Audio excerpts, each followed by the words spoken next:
sa Kanya po ang kapurihan. So ngayon po mga kapatid ay we will continue our series about living righteously in Christ. And samahan po ninyo ako muli sa 1 Corinthians chapter 6 verses 9 to 11 bilang ating passage. Ano po? At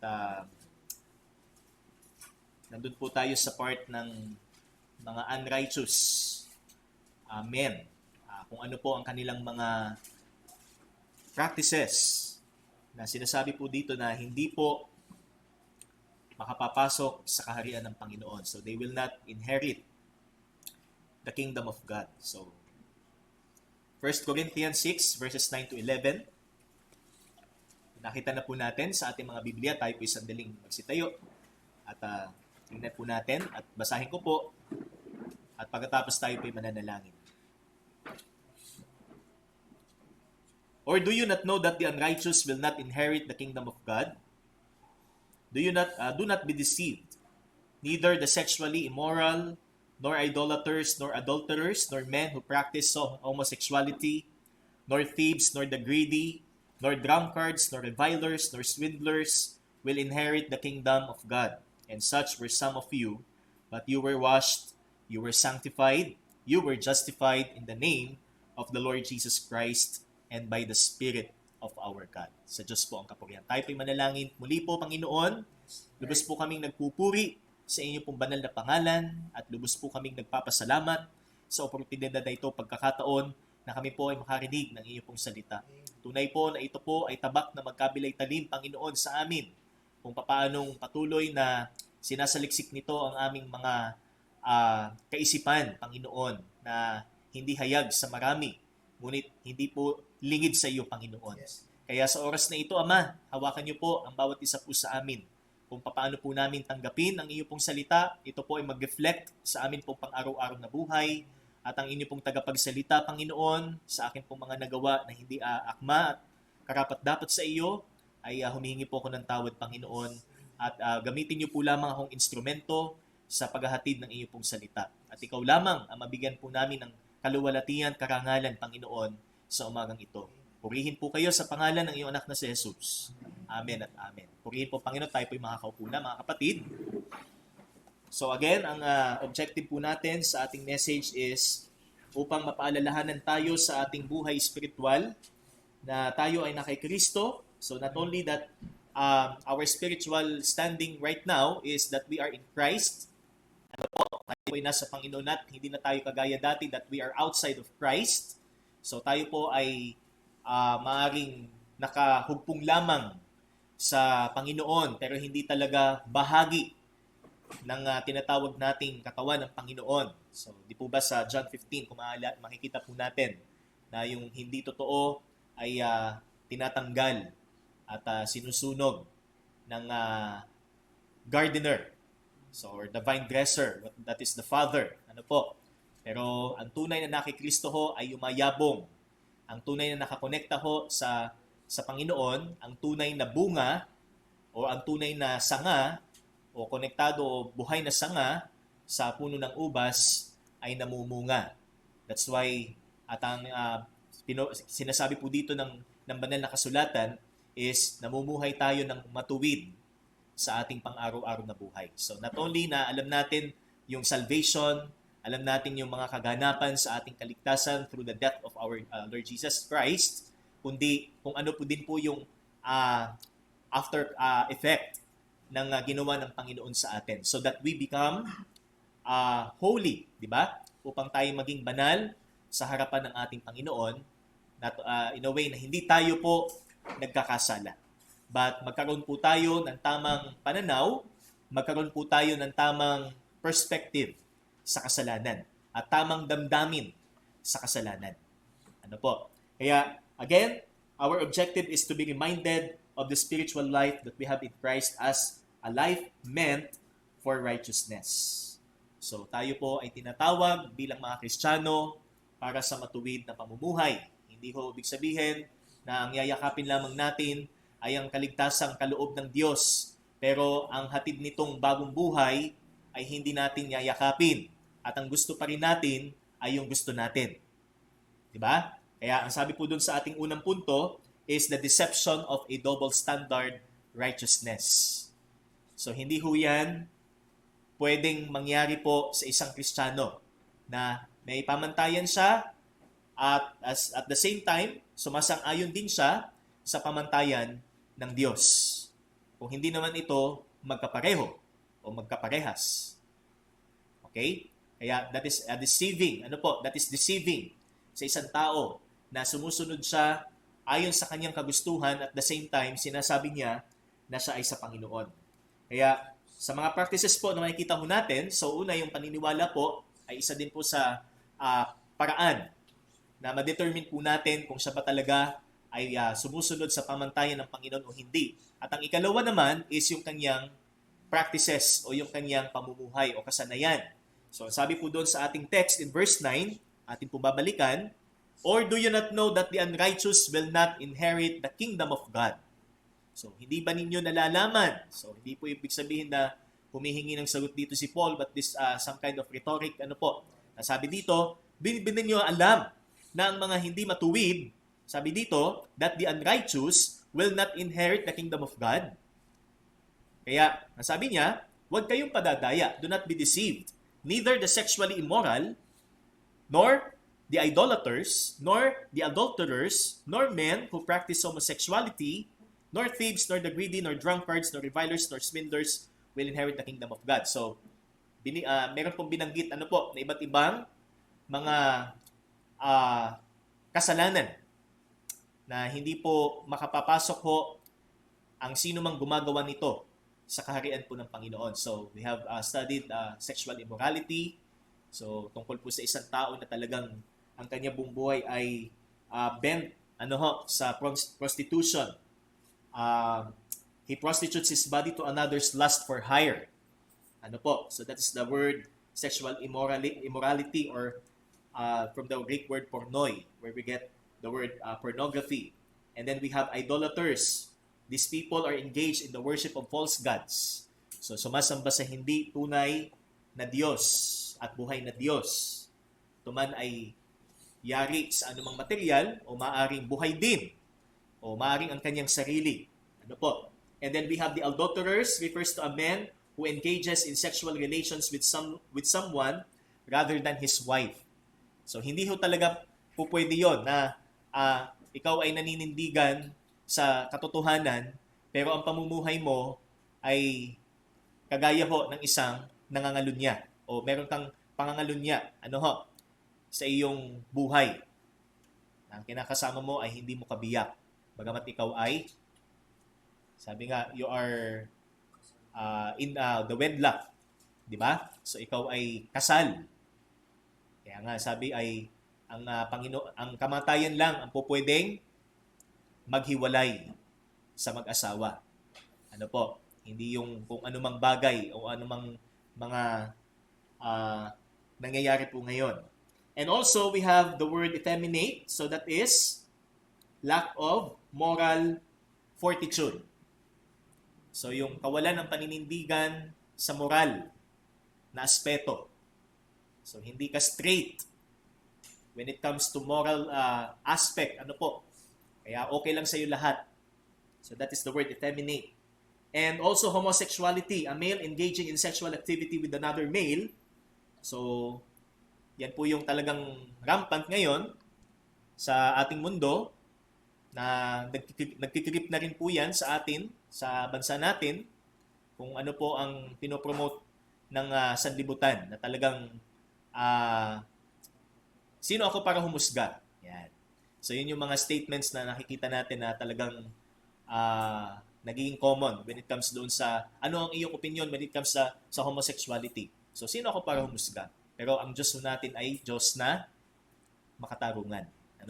So sa mata ng Panginoon at sa kanyang salita, ito po ay kasalanan.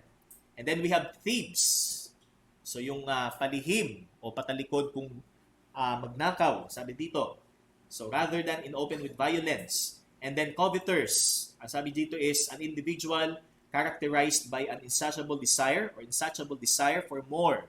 So wala siyang satisfaction sa kanyang buhay. Hindi siya mapagpasalamat or appreciative sa kung anong meron siya. Ano po? So that is the word covet or coveter or covetousness. Okay? And now, so ang atin pong pag-aaralan is about drunkards o tungkol po sa mga maglalasing or drunkenness. So kasi meron pong argument na may mga Kristiyano po na it's okay basta't wag lang sobra. Sabi nga ng isang commercial o ng commercial ng mga alcoholic drinks ay drink Moderately.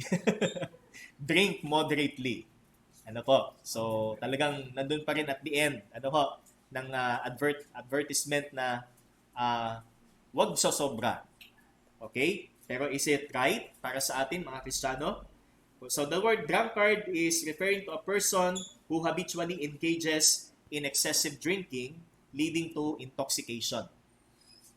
So talagang pagkasugapa sa ibang salita. Ano po? Pag sinabing drunkard, lango sa alak, sunog, hindi naman sunog baga kasi sunog baga sa anin eh. Sa smoking. O, ngayon, yung isa pa yung vaping, ano? So, yan yung talagang mapapansin nating usong-uso ngayon, yung pagbe-vape. Siguro, mga young people natin, kilala, may mga kaklase tayo na talagang mahilig dyan. Pero yan po ay isa ding makabagong paraan ng mundo para i-entice tayo. But here, sabi po dito, is excessive drinking leading to intoxication. So, lahat ng sobra ay masama, lalo na po ang paglalasing. In the New Testament, it is used to describe individuals who are characterized by a lifestyle of drunkenness. So talagang kilala siya bilang lango sa alak. Ano po? And also ito po ay nagpapakita ng kanyang pagiging marumi. Ano po? So unclean. Kapag sinabi pong drunk or drunkard. And marami po tayong talata sa Biblia na makikita na nagsasabi po patungkol sa paglalasing bilang kasalanan. Okay? So first, in Leviticus chapter 10, nakita po natin ang dalawang anak po ni Aaron na pinatay ng Panginoon dahil sa kanilang pagpasok sa banal na templo na sila ho ay lasing. And also in Proverbs 20 verse 1, wine is a mocker and strong drink is a brawler, and whoever is intoxicated by it is not wise. Nakakita ka ba ng lasing na tuwid kung maglakad? Diba? Nakakita ka ba ng lasing na kung mag-drive ay sabi nga, nakastay siya doon sa tamang lane. So most of the accidents na naitatala po is dahil po sa lasing na nagmamaneho. So galing sa inuman pag umuwi, di ba? So yan po yung common na nangyayari po sa lansangan, lalo na pag madaling araw. And makikita din po natin in the Old Testament na isa po sa requirement para siya ho ay makilala bilang dedicated or consecrated is yung abstinence mula po sa strong drink or wine. So, yung tinatawag po nating Nazirite vow. Ano po? So, katulad po ni Samson, even John the Baptist. Ano po? So, siya po ay dedicated sa ilalim po ng Nazirite vow. And as we continue about drunkenness, tingnan po natin in Proverbs chapter 23. Ano po? So nakita po natin yung mga texts about drinking alcohol na hindi po talaga pinapermit or hindi talaga siya sang-ayon o hindi sang-ayon ng Biblia dahil ito po ay isang klase ng addiction at isang klase po ng kasalanan na magdadala sa iyo sa mas kapahamakan o mas ikapapahamak mo. So, in Proverbs 23 verse 29 hanggang verse 35, makikita po natin. So, tingnan po natin yung side ng Bible about drinking wine kung ano yung negatibong epekto niya. Okay? So, Proverbs chapter 23 verse 29. Who has woe? Who has sorrow? Who has strife? Who has complaining? Who has wounds without cause? Who has redness of eyes? Sino sa inyo may pamumula ng mata? Di ba? Yan yung common na itsura ng lango sa alak. Okay? May pamumula ng mata. O baka naman dahil sa babad sa cellphone. Ano po? Those who tarry long over wine, those who go to try mixed wine. Do not look at wine when it is red. Nagsasabing, hindi, okay lang yan, red wine yan, kasi yan ay antioxidant. Ano po? So nakatutulong siya sa sa katawan. So meron pong argument na ganyan. When it sparkles in the cup and goes down smoothly, in the end it bites like a serpent and stings like an adder. Your eyes will see strange things and your heart utter perverse things. So nakakakita tayo ng mga, sabi dito, strange na bagay. Kaya yung mga, halimbawa, may mga narinig tayong kwento na kapag umuwi daw sa bahay ay nakakita. So, most likely, ano po, kaya sila nakakita. Kaysa daw may kapre o malaking nilalang o tikbalang. Pagkagaling sa inuman, bago makarating sa bahay, ay talagang hingal. Ano? So, they will see strange things and they will utter perverse things. So, kung ano-anong mga masasamang salita ang lumalabas sa kanyang bibig. Sapagkat ano po ang sinasabi ng Bible? Kung ano ang laman ng iyong puso, sinasabi ng iyong bibig. Ano po? Kumbaga, ini-expose ng alak kung ano yung tunay na kondisyon ng ating puso. Mark chapter 7.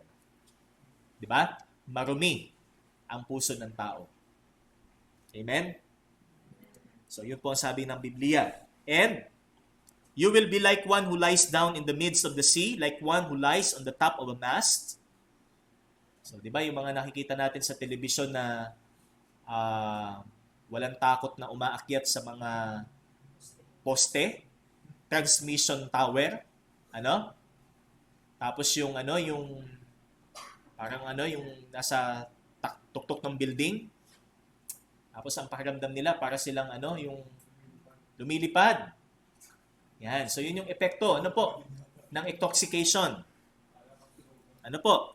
They struck me, you will say, but I was not hurt. So sinaktan nila ako pero wala akong naramdaman. They beat me but I did not feel it. So kahit bugbog sarado, wala siyang nararamdamang sakit. Pero, sabi niya, kapag ako'y nagising, when shall I awake, I must have another drink. Iinom pa rin ako. Diba? So, walang pagkatuto. Kahit bugbog sarado. Kahit nakita natin yung epekto at yung kapahamakan na hatid ng pagkalango sa alak. Ano po? So, the scripture states drinking wine in both negative and positive. So, bakit may positive? So, tingnan po natin in Psalm 104. Baka may pumalakpak sa atin. Sabihin, pwede pala sa Bible eh. Ano? Kasi may positive pala. Psalm 104 verse 14. Okay? You cause the grass. Teka lang po. You cause the grass to grow for the livestock and plants for man to cultivate, that he may bring forth food from the earth, and wine to gladden the heart of men, oil to make his face shine, and bread to strengthen man's heart. So yung part po na a wine to gladden the heart of men. So wine to gladden the heart. O, tingnan nyo. pwede daw pala. Nakakapagpasaya daw ng tao ang alak. So ganun ba ang sinasabi dito ng Biblia? So tingnan po natin ang isa pa, Isaiah 55 verse 1. Isaiah 55 verse 1, come everyone who thirsts, come to the waters, and he who has no money, come, buy and eat. Come, buy wine and milk without money and without price. So bumili daw ng alak. Sabi po ng Isaiah 55. Ecclesiastes chapter 9 verse 7. Mababasa din po natin. Ang sabi po dyan, go, eat your bread with joy, and drink your wine with a merry heart. For God has already approved what you do. So, meron pang yung parang supporting. So, sabi dito, God has already approved. So, ibig sabihin ba, aprobado ng Diyos ang pag-inom? Okay? And Amos chapter 9. So, kailangan natin makita both sides, mga kapatid. Ano po? Kung ano ba talaga ang sinasabi po ng banal na kasulatan. So, Amos chapter 9 verse 14. Okay, sabi po dito, I will restore the fortunes of my people, Israel, and they shall rebuild the ruined cities and inhabit them. They shall plant vineyards and drink their wine, and they shall make gardens and eat their fruit. So, bakit masyadong madalas na nababanggit po ang alak sa Old Testament at maging sa New Testament na ito ho ay meron din pong approval, ano ho, in positive term na sinasabi po na kailangan na ginagawa din po ng mga Israelita. Kaya as far as we observe, what the Bible calls us as sin is drunkenness or alcohol addiction. Pero kung tatanungin po tayo, paano naman yung sa Germany na kung saan beer. Ano ho? Na parang tubig sa kanila. Halos ito na yung pinaka araw-araw nilang iniinom. Serbesa. Okay? Paano naman yung pag-inom ng meron namang low alcohol content? Kasi nakabubuti ito sa kalusugan. So, yan yung mga questions na nag-a-arise na since ang Bible daw, or ang Bible, hindi siya daw, talagang ang Biblia po is hindi siya explicit na nagsasabing huwag kang uminom. Okay? Na huwag kang uminom ng alak. Ang sinabi ng Biblia na huwag is maglasing. Ano po? Pero ang ibig sabihin ba na hindi sinabi ng Biblia na huwag kang uminom, iinom ka? Ganun ba 'yon? So yun po yung bibigyan po natin ng linaw sa umagang ito. Okay? Kaya meron po tayong guidelines na makikita po sa ating PowerPoint. So una po, is today's wine the same as that in Bible times?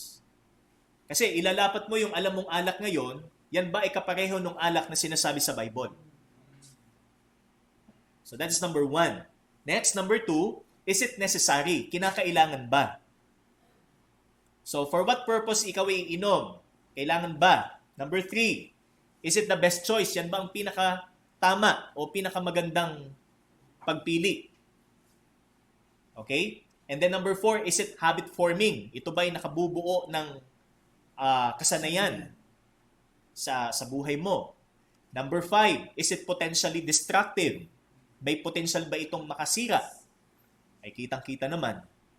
Ano? So, ilang tao ang nagkakasakit sa atay, liver cirrhosis. Maraming konektado, kumbaga interconnected na karamdaman. Ano po? Kapag nagkasakit ng isang organ, madadamay ang iba.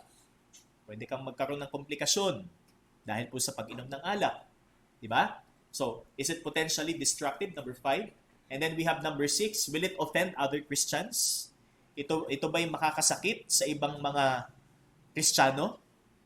Okay? And then number 7, will it harm my Christian testimony? Makakaapekto ba ito sa aking patotoo bilang Kristiyano? Number 8, is it right? Ito ba'y tama? And number 9, is God glorified when I drink it? Maluluwalhati ko bang Diyos kapag ininom ko ito?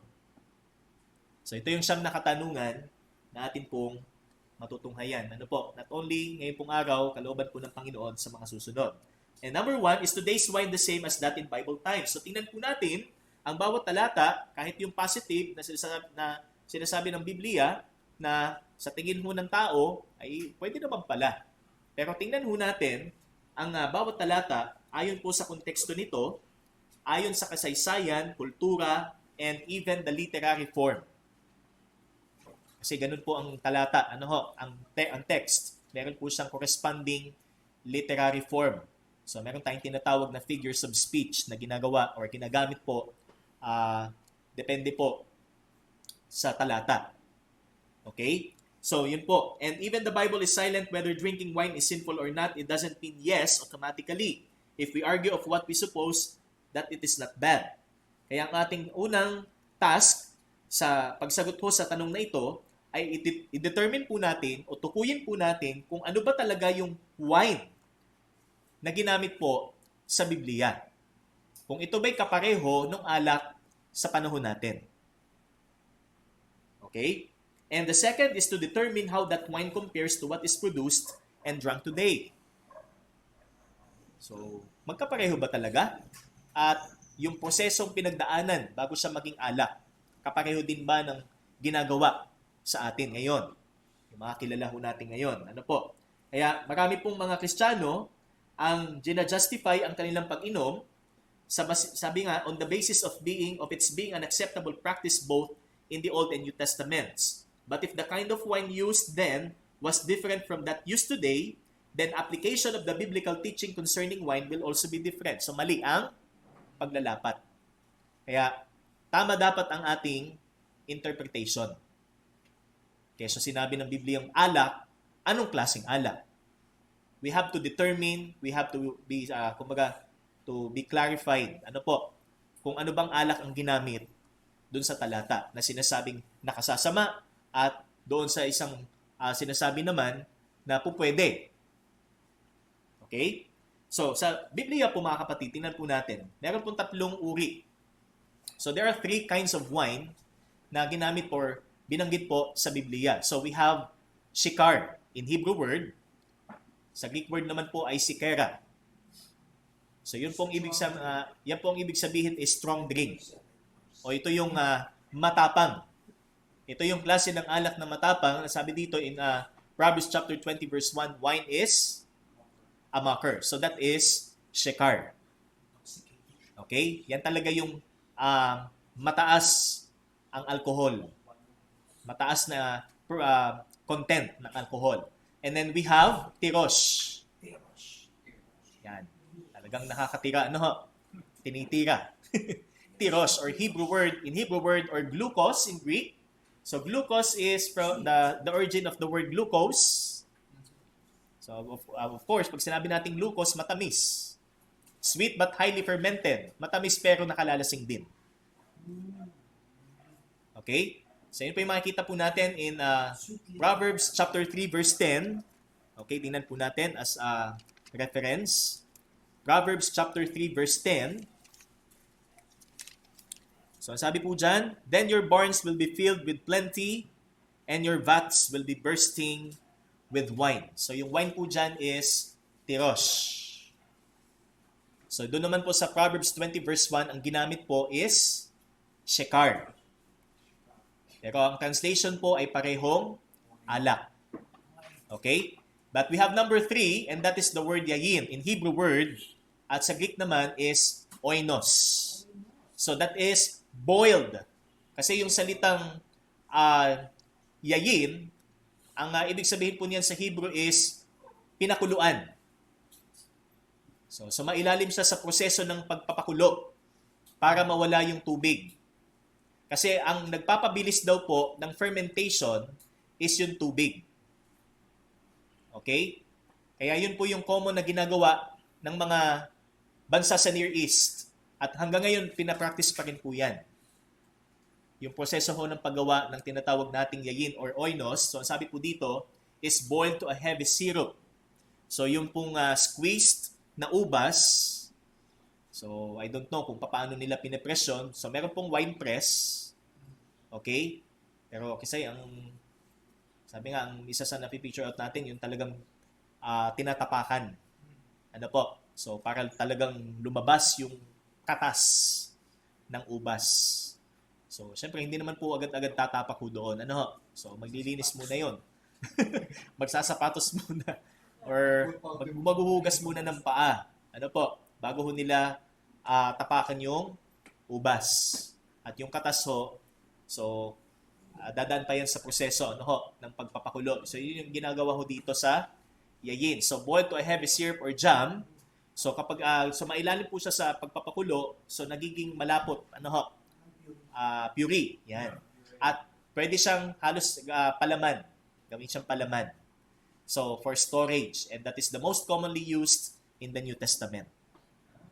And since nawala na po yung tubig na nagko-cause ng fermentation, napakababa po or halos wala na siyang alcohol. So yun po yung yayin. Okay? Or oinos sa Greek. Ano po? So yan po makikita po natin. And, sabi po dito, it is most often referred to the syrup or paste mixed with water and used as a drink. So hinahaluan din po siya ng tubig. Even when the reconstituted mixture was allowed to ferment, its alcohol content was quite low. In the New Testament, it is used as oinos to denote a thick, non-intoxicating syrup or jam produced by boiling to make it storable. So, pwede siyang iimbak pagkatapos po siyang pakuluan. So, ganun po ang proseso. Hindi ko katulad nung iniisip nating alak na meron siyang alcohol content. Ano po? So, I don't know kung how much yung alcohol content. Okay? So, yun po yan. So, the practice of reducing fresh grape juice to a syrup by boiling or evaporation was widespread in the biblical Near East as well as in the Greek and Roman cultures of that day. And it's not uncommon in Palestine, Syria, Jordan, and Lebanon in our day. So, ginagawa pa rin po nila yan. At karagdagan po, so sabi dito, to being diluted for use as a beverage, the heavy syrup was used as a flavoring and a jam, like spread on bread and pastries. It is clear, therefore, that whether the yayin or oinos is mentioned in Scripture refers to the thick syrup itself, to a mixture of water and syrup, or to a mixture of water and pure wine. The wine was either non-alcoholic or only slightly alcoholic. Kaya, to get drunk with mixed wine, that is the oinos, would have required consuming a large quantity, as is suggested in other New Testament passages. Kaya yung wine po, not at all, sabi nga, at all times po, pag binasa po natin sa Bible is, kagaya po ng ating alam na alak. Kaya sabihin natin, okay lang. Even yan ay red wine or anuman, okay, hindi naman yan kapareho nung sinabi sa Bible na as a part ng kanilang custom, sabi nga, ng kanilang pamumuhay. So it is, sabi nga, mali po ang application. Okay? Kaya, ang sagot po sa unang tanong, kung ang alak ngayon at ang alak po na sinasabi ng Biblia ay magkapareho, so the answer is no. Hindi. So, doon pa lang, medyo sala na yung argument natin. Ano po? Kasi, we have to determine first kung ano bang klaseng alak ito. At bakit sinabi doon sa talata na ito ay nakalalasing or bakit may portion ng Biblia na alak pero permissible na inumin. Kagaya po ni Timoteo in 1 Timothy chapter 5. So sinabi po ni Apostle Paul sa kanya, wag lang tubig ang iyong inumin sapagkat, sabi doon, uminom ka din ng may kaunting alak sapagkat ito ay makabubuti sa iyong karamdaman. Pero alam niyo po, ang sitwasyon po dati is iba ho sa ngayon. Okay? Kasi ho, wala hong magandang water source ho na dati na masasabi nating katulad ngayon na malinis. So tayo, may mapapilian tayo, may purified, may distilled, ano pa, may alkaline, may mineral, tap. Pag walang pambili ay tap. Okay? Pie water. Ano po? Ang tubig ay buhay. Ano po? Pero, ano po sabi dito? So, hindi po siya pareho. Okay? Sa sitwasyon po natin ngayon. Kaya, first, the identity ng alak. Ang kailangan po nating masabi kung sinasabi ba talaga ng Biblia na pwede. Okay? Ikalawa, number 2, is it necessary? Kailangan ba talaga? Kailangan ba talaga? Okay? So, the second question that helps us determine whether or not a believer today should drink wine is drinking wine necessary for me? Talaga bang kailangan ko ito? Sa Biblia po, kagaya din po sa, sabi nga, sa maraming bahagi po ng mundo ngayon, ang mabuting source po ng tubig na may inom po ay wala. Sabi nga, sinabi ko na po ito kanina. So wala hong magandang water source po nung unang panahon. Kaya ang pinakaligtas po na inumin was wine. So the safest drink was wine, and wine that had alcoholic content was especially safe because of the antiseptic effect of that alcohol. So kumbaga para lang mamatay yung mikrobyo na dala po ng tubig. Kaya po nilalagyan po ng alak. Yun nga po yung sinabi ni Apostle Paul kay Timothy. Ano po? So hindi po ibig sabihin ni Paul ay okay lang na uminom ka ng alak. Okay lang na maglasing ka. Ang sabi niya, wag lang tubig ang iyong inumin. Ang ibig sabihin ni Paul doon, kasi ang tubig dati, hindi malinis. So, kailangan po lagyan ng pampatay sa mikrobyo. Okay? It actually purified the water. However, drinking alcoholic beverages today is an extremely rare necessity. It is simply a matter of preference and of conscience. So, preferable pa rin ba para sa atin, mga Kristiyano? Bagamat marami na naman tayong options na alternatibo, bakit ipagpipilitan pa rin natin? Di po ba? So again, the answer is not necessary. Kasi dun sa lugar namin, pero very rare na po kasi actually Ano po? Na wala kasing mapagkunan ng malinis dun sa amin kulay kalawang kasi yung tubig doon Di ba? Pero hindi pa rin siya katwiran. Kasi ang Diyos po ang provide mo sa atin ng maraming paraan para maging lunas po sa atin. Lunas po sa ating karamdaman. Okay? And also, it's a matter of conscience, brothers and sisters. So, hindi ho natin pwedeng gawin ang isang bagay labag sa konsensya natin, yan po ay kasalanan. Okay? Yan po yung ating dapat pakaisipin na bakit mo gagawin ang isang bagay na alam mong mali, nilalabag mo ang sinasabi ng iyong konsensya para lang mapukaw ang iyong katawan o ang iyong laman. Kaya, not necessary. Okay? And number 3, is it the best choice? Ito ba ang pinakatamang piliin? Yamang ang pag-inom ng alak, sabi dito, is a matter of choice considering that it's not specifically and totally forbidden in the scripture. So, syempre, sinabi na po natin kanina yan, na wala kong explicit na sinasabi po ang Biblia na huwag tayong uminom or uminom. Okay? Pero hindi po ibig sabihin na tama kong piliin ang pag-inom. Remember, brethren, God sets His standard for us, especially for those who are in the position of greater responsibility.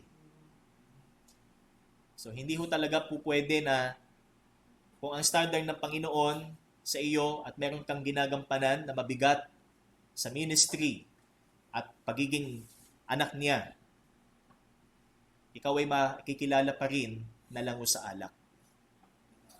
Okay? Yan po ang hindi nagbabagong pamantayan ng Diyos both in the Old and the New Testament. In Proverbs chapter 31 verse 4, mababasa po natin. Ano po sabi niya? Proverbs 31:4. Kasi ito po yung standard ng Panginoon. It is not for kings, O Lemuel. It is not for kings to drink wine or for rulers to take strong drink, lest they drink and forget what has been decreed and pervert the rights of all the afflicted. So, yun po, verse 5. Ano po? Nakikita ho natin that hindi ho talaga tama sa isang may katungkulan and most especially po sa isang naglilingkod sa Diyos or Christian leader or pastor po. Okay? Na siya po ay isang drunkard or even sa pag-inom po ng alak. God did not lower His standards for the New Testament saints who are greater, Jesus said, even than John the Baptist. In both the Old and New Testaments, drinking wine or strong drink disqualified a person. Disqualified the person from the leadership of God's people. Kasi may standard po ang Panginoon. 1 Timothy chapter 3, mababasa po natin. Okay? 1 Timothy chapter 3, verse 2. Ito po yung requirement ng Panginoon sa isang overseer. An overseer must be above reproach, the husband of one wife, sober-minded, self-controlled, respectable, hospitable, able to teach, not a drunkard. And not, sabi dyan, violent but gentle, not quarrelsome, not a lover of money, and he must manage his own household well with all dignity, keeping his child or children submissive. Verse 4. So, tingnan po natin, sabi dito, yung must not be addicted to wine or a drunkard. So, it is translated, or it was translated from one Greek word, and that is the word paroinos, and literally means at or by wine. As in, hindi talaga siya, kumbaga, hindi talaga siya connected, sa alak. Kahit sa paglalasing. O hindi lang dun sa paglalasing, kahit sa pag-inom. So, yun po yung idea po ng salitang paroinos.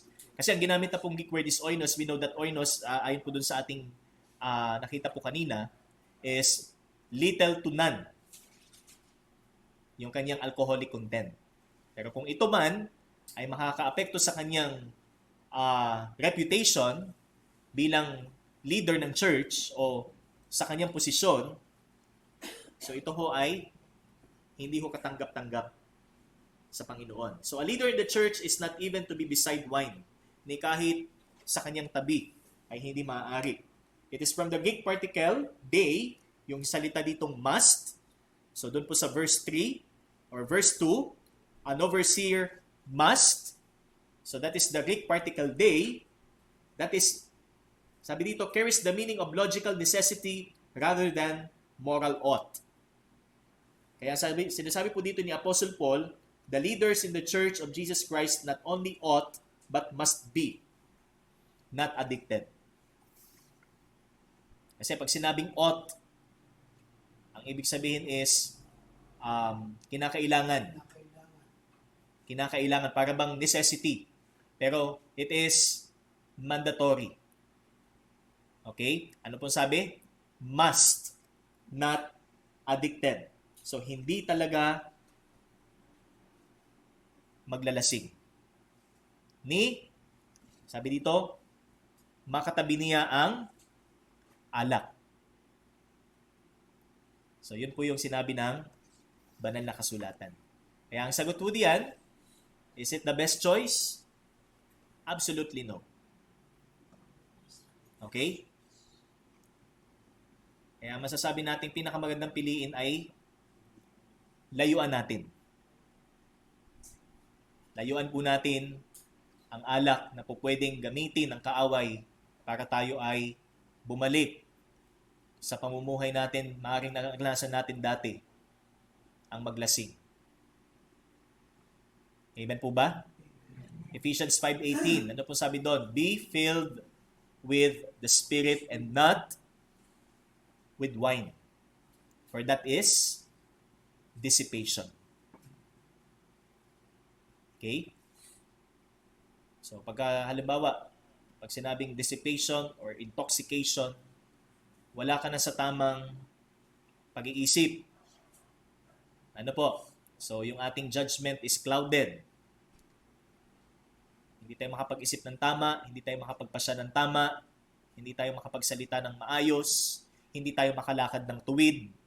Ay sige. Mahirap naman ho yung aatin ka sa church.